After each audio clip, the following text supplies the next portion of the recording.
À Zender, le maire de la commune rurale de Gouna et plusieurs conseillers municipaux du parti CDS Rama du département de Myria ont regagné le parti rose présidentiel.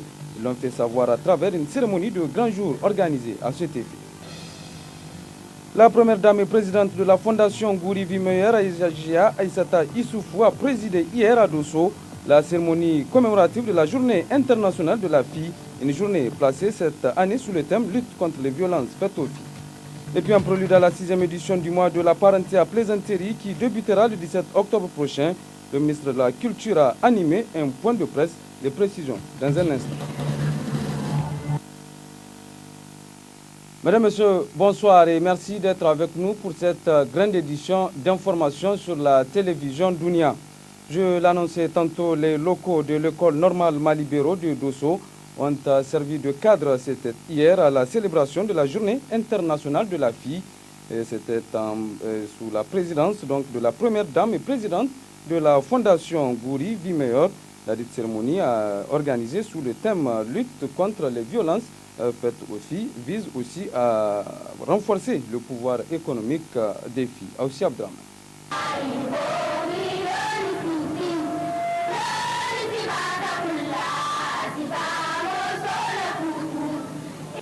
C'est sous le thème lutte contre les violences faites aux filles que notre pays célèbre cette année la journée internationale de la fille à Dosso. Accueilli au village de Beitegui à l'école normale par la population de la cité légendaire de Koy, venue très nombreuse pour soutenir la première dame dans ses actions salvatrices pour un développement durable de notre pays. Initiée par la fondation Gouri Vimeyer en collaboration avec Plan Niger, cette journée qui est célébrée cette année sous le thème lutte contre les violences faites aux filles vise à renforcer le pouvoir économique et social de celles-ci, donc l'amélioration de leurs conditions d'existence. En prenant la parole à cette occasion, le gouverneur de la région de Dosso a indiqué que les filles représentent une couche importante de notre société et sont souvent victimes de certains phénomènes sociaux tels le mariage forcé et le mariage précoce. Vous conviendrez avec moi que nos filles, tout comme nos garçons, sont des trésors inestimables.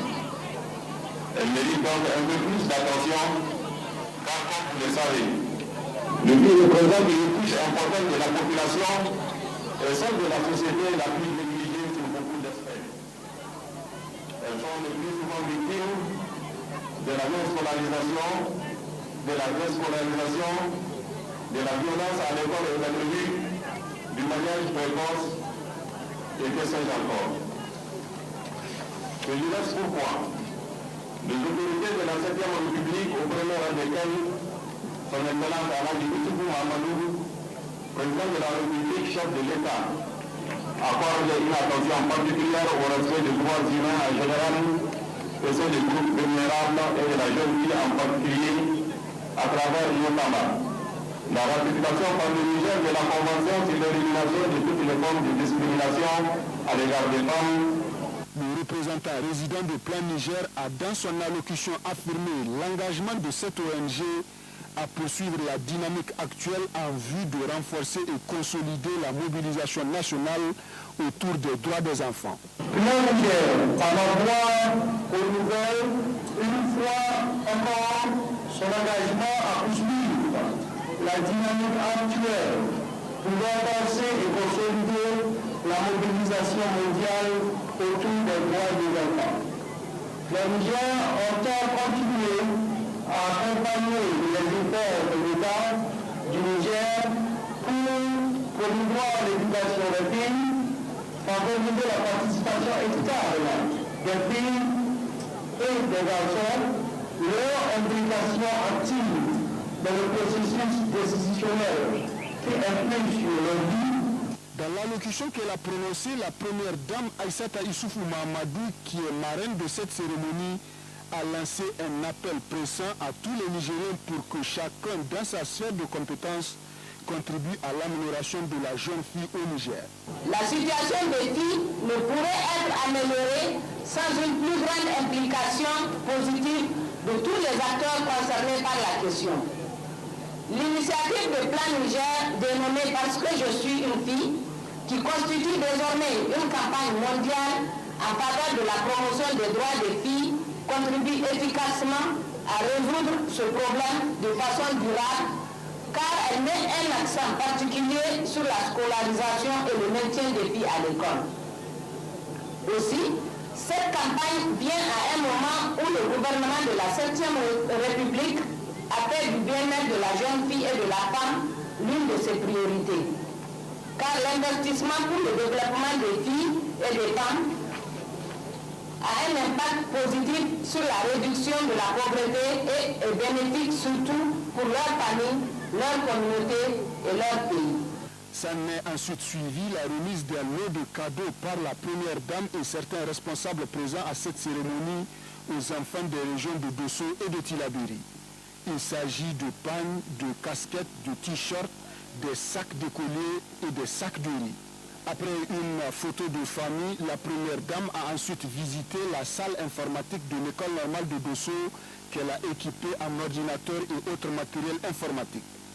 Elle s'est ensuite rendue à l'hôpital régional de Dosso où elle a visité la cuisine qui a été équipée par la fondation Gourivi Mewer, pris au chevet de certains malades.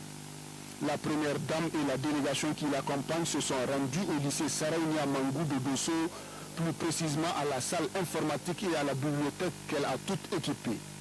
Et c'est par une visite au sultanat de la cité légendaire de Koy qu'a pris fin cette cérémonie.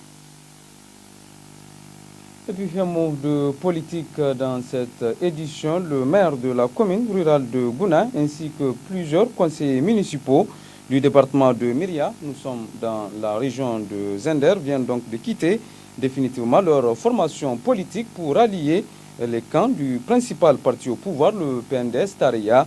Et ces nouveaux adhérents venus du parti CDS Rama saluent et encouragent en effet les actions du programme de renaissance du président de la République.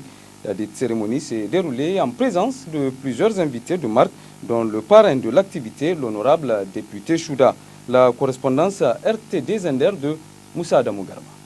Parce que abubuwan da muka gani ana yi idan muka kama aka samu goyon baya mu watan da muke shugaban kasa a ce zabe da za yi na gaba a ce premier tour president ya yi passé kuma a ce duk department to jama'a mu yan sai da salama da Allah ya sa muka gamu muka zo da sauran parti wanda mun kai magana da su za su biyo bayan mu ubangiji Allah ya haɗa kanmu duka kasar wannan taron kanshi da za a yi duka deputy shuda ne ya taimaka mana mai wannan abu muna mai godiya ko muna so sifilankin shi ya ƙara mai godiya muna godiya 100% mun gode. C'est à ces termes que le maire de Gouna et plusieurs autres conseillers rejoignent la grande famille Tareya à travers cette grande cérémonie organisée pour la circonstance. Jamais la commune de Gouna n'a connu une telle effervescence. Le maire, en justifiant son adhésion au PNDS Tareya, s'est beaucoup apaisanti sur les différentes réalisations des autorités de la 7e République, particulièrement le président de la République. Des réalisations qui ont fini par le séduire. Il vous souviendra qu'en septembre passé, et en ce même lieu, nous avions organisé une assemblée générale grandiose, dont les échos ont traversé le Niger tout entier pour soutenir les actions du gouvernement à travers le programme de la Renaissance de son Excellence Mohamed Issou, président de la République du Niger, chef de l'État. Et c'est depuis ce jour mémorable que des questions provenant de toute la base de la délégation communale de notre formation politique, à savoir la CDS Rama, ne cessent d'être posées en ces termes. Comment pourrions-nous rester indifférents aux idéaux du PDS 2012-2015? Un programme cohérent, porteur d'espoir pour toute une nation, dont la mise en œuvre devrait contribuer à assurer la sécurité alimentaire, nutritionnelle, à travers notamment la hausse de la productivité agricole et la maîtrise des prix de produits alimentaires. La préservation de l'environnement, de la biodiversité, la gestion durable de la terre et la prise en compte du changement climatique. Et enfin, la dynamique des populations, y compris la maîtrise de la croissance démographique et la gestion du flux migratoire. Comment ne pas adhérer à l'initiative 3N? Les Nigériens nourrissent les Nigériens. Cette stratégie nationale, dont l'objectif visé est que les Nigériens assurent de manière durable leur sécurité alimentaire et nutritionnelle à travers l'accroissement et la diversification des productions agro-silvopastorales et halieutiques, l'approvisionnement régulier des marchés ruraux et urbains et en produits agricoles et agroalimentaires, l'amélioration de la résilience des groupes vulnérables face au changement climatique et l'amélioration de l'état naturel des enfants et des femmes dans un contexte de croissance démographique maîtrisée. Dans cette perspective, il est dit que l'accent sera mis sur les actions de mobilisation des eaux de Sirvas, le fleuve Niger, le Gouloubi, la Oloma, les lacs et les mares, et des immenses réserves d'eau souterraines, la maîtrise des eaux de ruissellement, la mise en valeur des terres irrigables disponibles et la modernisation de l'agriculture et de l'élevage pour faire en sorte que les sécheresses récurrentes ne soient plus synonymes de famine. Il faut préciser que cette adhésion massive du maire et de plusieurs autres conseillers a été possible grâce à l'implication personnelle du député Chouda.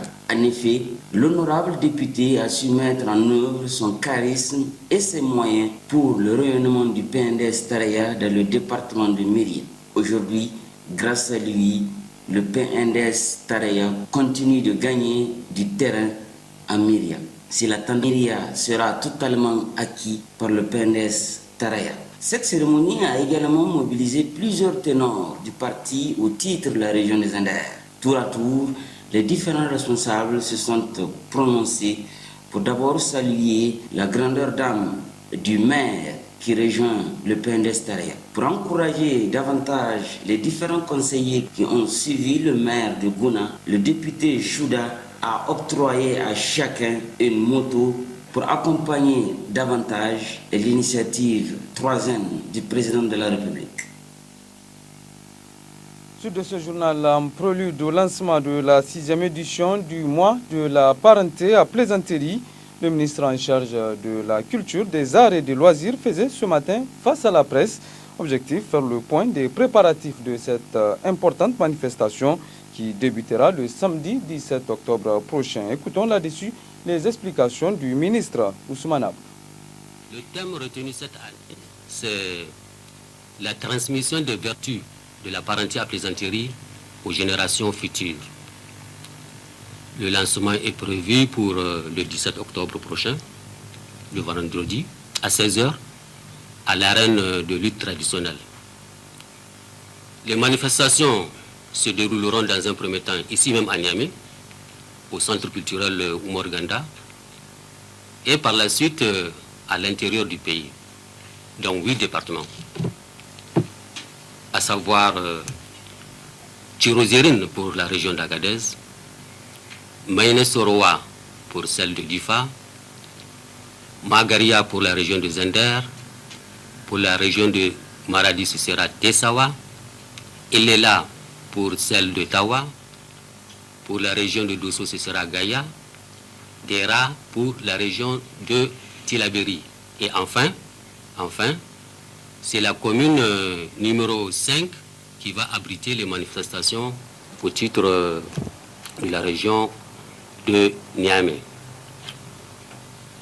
Au programme de ces manifestations,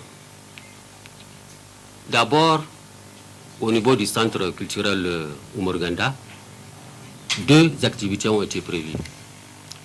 Une activité que nous avons dénommée la semaine du rire de Niamey, qui va regrouper des artistes venus de 8 régions du pays pour rivaliser de leur talent autour du sketch et de l'humour. Une deuxième activité dénommée cette fois la nuit des communautés étrangères, qui sera l'occasion du public pour découvrir les liens de parenté et de cousinage que nous partageons avec certaines ethnies de la sous-région. C'est le lieu d'inviter la population de Niamey et de ses environs à faire le déplacement du CCOG pour soutenir le monde des créateurs. J'ajouterai que, à l'intention évidemment des cœurs sensibles que sont les Peuls et les Maoris, les stocks de mouchoirs sont d'ores et déjà constitués. Maintenant, à l'intérieur du pays, les manifestations se traduiront à travers une caravane de cousinage artistique composée d'artistes professionnels et de conférenciers de haut niveau du monde culturel qui vont sillonner les départements que nous avons cités pour transmettre des messages autour du thème de cette édition-là qui, je le rappelle, est dédiée à la jeunesse nigérienne. Sur le front social, le comité directeur de l'Union des scolaires nigériens a publié ce matin une déclaration de presse. Au centre de celle-ci, l'analyse de la situation socio-académique des scolaires nigériens ainsi que celle de la situation politique actuelle du pays. Je vous propose donc de suivre un extrait de la dite déclaration lue par le secrétaire général de l'USN, Anassa Jibrilla. L'USN aux vaillantes forces de défense et de sécurité pour les sacrifices qui ne cessent de consentir en vue de la sécurité des personnes et des biens. Ce sacrifice qui a coûté la vie à 9 de nos forces de défense en mission commandée sur le territoire malien, qui reçoivent ici notre estime et considération. À cette occasion, l'ISN présente ses condoléances à l'État du Niger et aux familles endeuillées. L'ISN demande aussi à l'État de tout mettre en œuvre pour sécuriser les familles de tous ceux qui sont tombés sur le champ d'honneur en garantissant leur avenir. 2. Relativement à la rentrée académique 2014-2015, l'ISN se félicite de l'engouement que cette rentrée des primaires, collèges et lycées a suscité et la disponibilité de fournitures à temps. Pour ce qui est de l'enseignement professionnel et technique, il est à noter que les collèges d'enseignement professionnel et technique ont effectué les rentrées à la même date que les lycées et collèges. Mais force est de constater le manque de locaux et d'encadreurs pour ces élèves nouvellement venus des primaires. De ce fait, la nécessité s'impose d'accélérer la matérialisation de ces écoles pour éviter un calvaire à nos militants.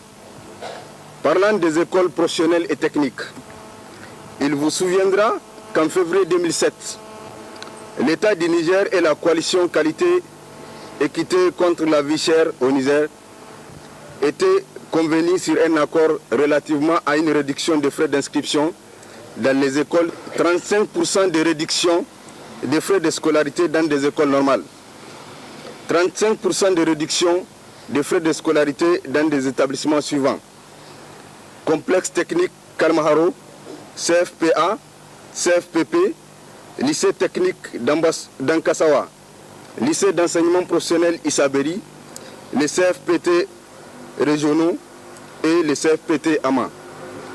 30% de réduction à l'ENAM, IFTIC, NSP de Niamey, NSP de Zender, ISP, IPDR de Kolo, CNIPT, EMIG et Maïr.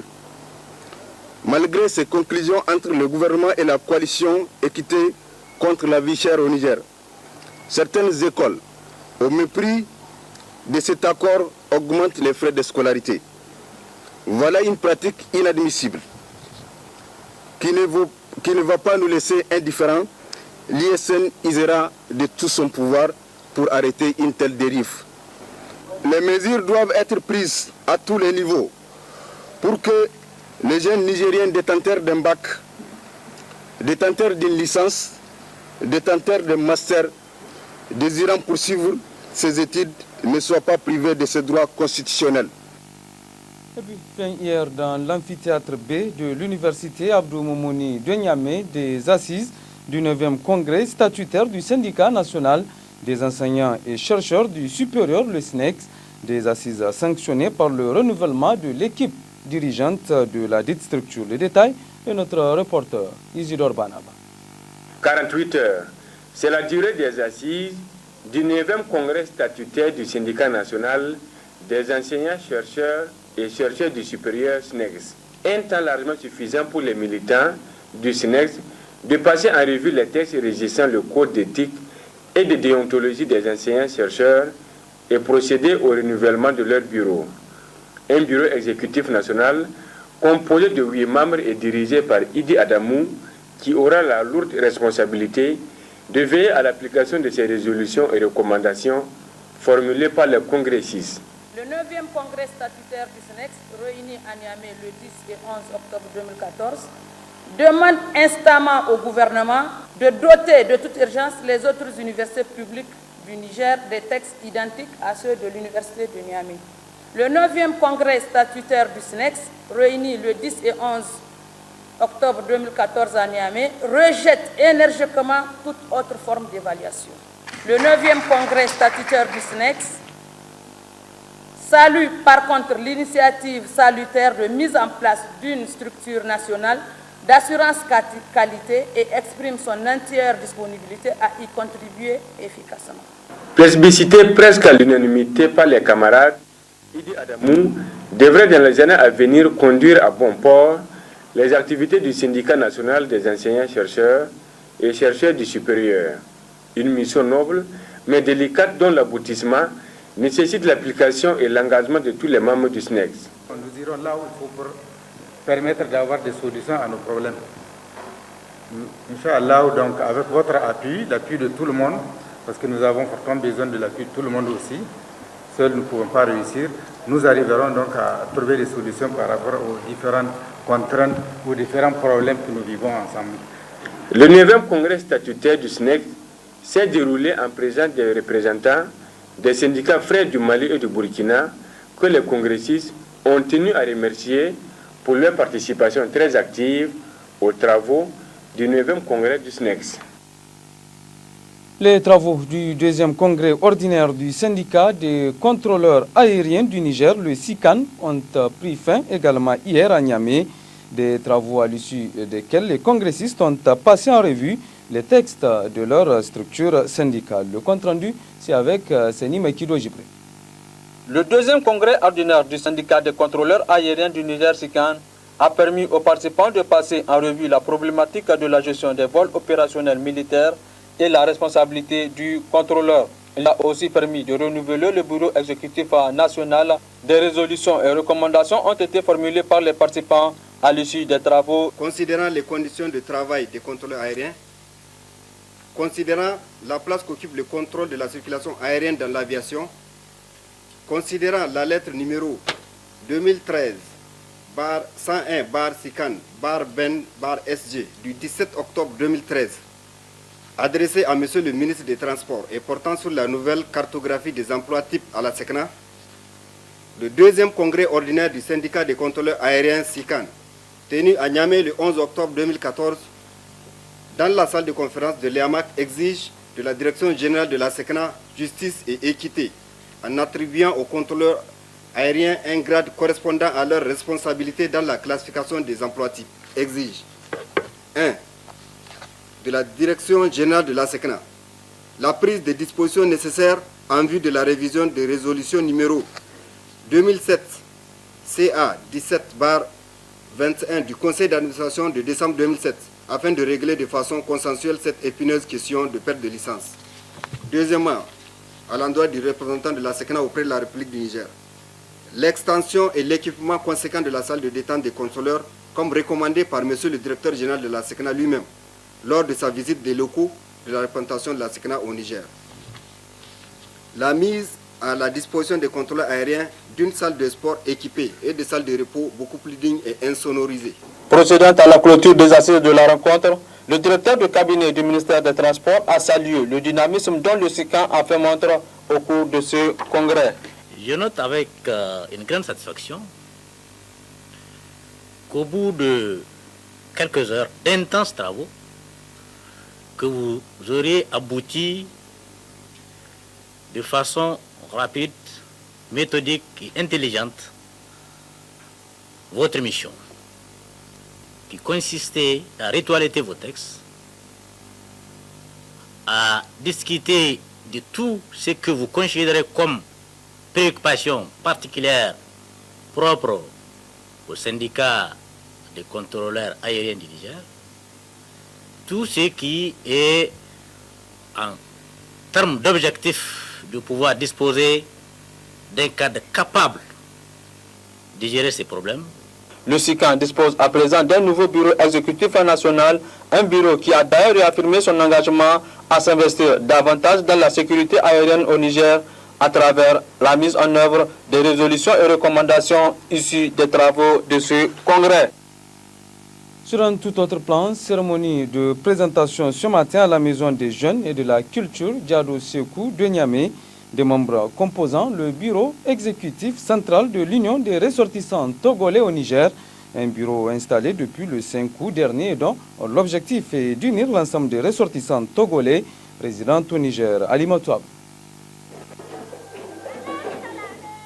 C'est dans une atmosphère de convivialité que les ressortissants togolais au Niger ont pris d'assaut la Maison des Jeunes et de la Culture Diado Sekou de Niamey pour un seul objectif, présenter publiquement les membres du bureau exécutif central de l'Union des ressortissants togolais au Niger, URTN, constitué par 35 sections et communautés. Un bureau mis en place le 5 août dernier, dont Ali Adjobo est désormais président.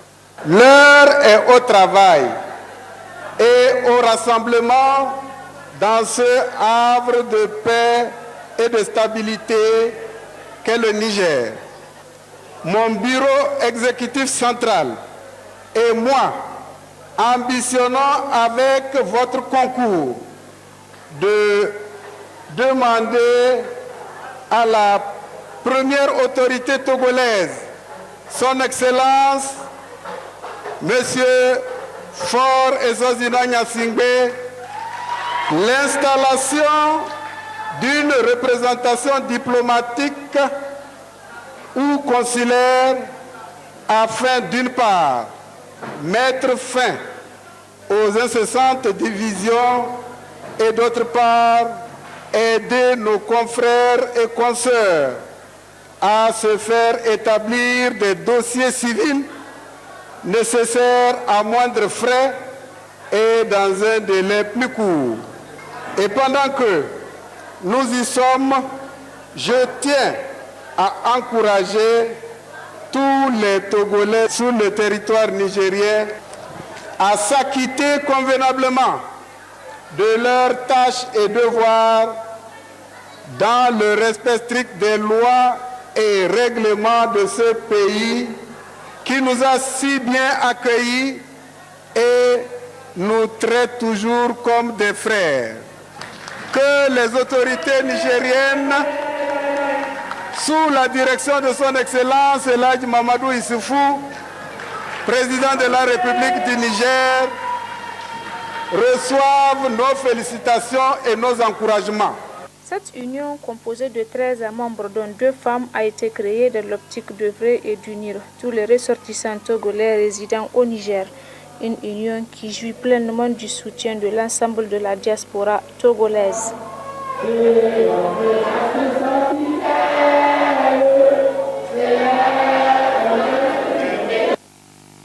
À Maradi, début hier des assises de la 2e session ordinaire du Conseil communal du 1er arrondissement au titre de l'année 2014. D'autres précisions dans cette correspondance de notre correspondant permanent sur place, Alzouma Seni Soumaïla. Prévue sur 4 jours, la 2e session ordinaire au titre de l'année 2014 du 1er arrondissement communal de la ville de Maradi a été ouverte ce samedi 11 octobre 2014. À l'ordre du jour de cette session, plusieurs points relatifs au bon fonctionnement de la dite mairie. Au cours des présentes assises qui vont s'étaler du 11 au 14 octobre 2014, vous aurez à examiner le point suivant inscrit à l'ordre du jour: la lecture et adoption du procès verbal de la dernière session, situation à mi-parcours du budget de fonctionnement 2014, le budget participatif 2015, la mise en place du comité consultatif des quartiers, la salubrité de l'arrondissement et le grand projet Maradi-Kwalia. Le nouveau siège de la mairie, la gestion des inondations dans les quartiers, la vente à prix modéré édition 2014, la distribution gratuite édition 2014 et divers. Il me plaît de vous rappeler aussi que dans le cadre du programme de la renaissance du président de la République, chef de l'État, Elhadji Mahamadou Issoufou, notre arrondissement a bénéficié de plusieurs dizaines de tonnes de céréales au chapitre de la vente des vivres à prix modéré et de la distribution gratuite ciblée. Cette initiative salutaire a permis d'entretenir l'espoir en soulageant plusieurs ménages vulnérables notamment pendant la période de soudure et suite aux inondations. Du 11 au 14 octobre 2014, ces conseillers municipaux du 1er arrondissement communal de Maradi vont échanger et partager sur les points inscrits à l'ordre du jour en vue de trouver les voies et moyens d'un bon fonctionnement de leur municipalité. À Agadez, la caravane de vulgarisation du rapport annuel 2013 initié par le programme Paix à travers le développement PDF2 se poursuit dans la commune urbaine d'Arlit et c'est au tour des habitants du quartier Carré à Kokan de recevoir l'équipe de cette caravane. Ramédé Alassane. Constitué d'élus locaux dont le vice-maire, des membres de la société civile et du staff de PDF2 Agadez, la caravane de vulgarisation du rapport annuel 2013 de la commune urbaine d'Arlit s'est fixée cette fois comme point de chute le quartier Carré d'Akokan. La nouvelle s'étant vite propagée, les habitants sont sortis massivement afin de participer au débat. Comme à l'accoutumée, le maire adjoint M. Mohamed Mazaouji a présenté le rapport annuel 2013 de la commune urbaine d'Arlit faisant ressortir les réalisations, les carences et les perspectives nouvelles de la commune. Il faut noter que la commune d'Arlit s'est investie dans les secteurs de l'éducation, de la santé et dans la promotion de l'hygiène et de l'assainissement de la ville.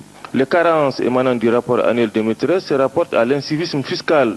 Du coup, les réactions des habitants du quartier d'Akokan ont porté sur l'occupation anarchique des espaces publics et même privés, la restauration des espaces verts, l'emploi des jeunes, le transport à travers les artères de la ville, des produits polluants tels le soufre ou encore le manque de campagnes de sensibilisation et d'information relativement aux questions liées au fonctionnement de la municipalité ou au bien-être de ses habitants. En répondant aux uns et aux autres, le maire adjoint de la commune d'Arlit a éclairé les habitants du quartier Carré d'Akokan sur l'ensemble de leurs interrogations et de conclure en dévoilant les projets en cours de la mairie relativement aux demi-lunes et aux bandes parfaits dont les financements sont acquis et qui constituent un pourvoyeur de milliers d'emplois en faveur des jeunes et des femmes. Retenons que les habitants du quartier Carré d'Akokan se sont unanimement réjouis de l'initiative de cette caravane organisée par PDF2 avec le soutien de la municipalité d'Arlit et des acteurs de la société civile, leur ayant permis d'être mieux édifiés sur les activités de leur commune. Et puis, vous le savez peut-être déjà, dans le cadre des éliminatoires de la Coupe d'Afrique Maroc 2015, le MENA national du Niger a fait hier après-midi un match nul au stade général Seni Kounché de Niamey face au Chipolo Polo de la Zambie. À retrouver le résumé de cette rencontre dès demain soir dans le magazine Sport que vous propose chaque lundi soir notre chroniqueur sportif Damana Abdoulaye. Et c'est sur cette note d'information que se referme également ce journal. Merci à vous de l'avoir suivi. Je vous souhaite au nom de toute l'équipe technique et rédactionnelle qui m'a aidé à vous le présenter de passer un excellent week-end, un excellent début de semaine en compagnie de nos programmes. Au revoir.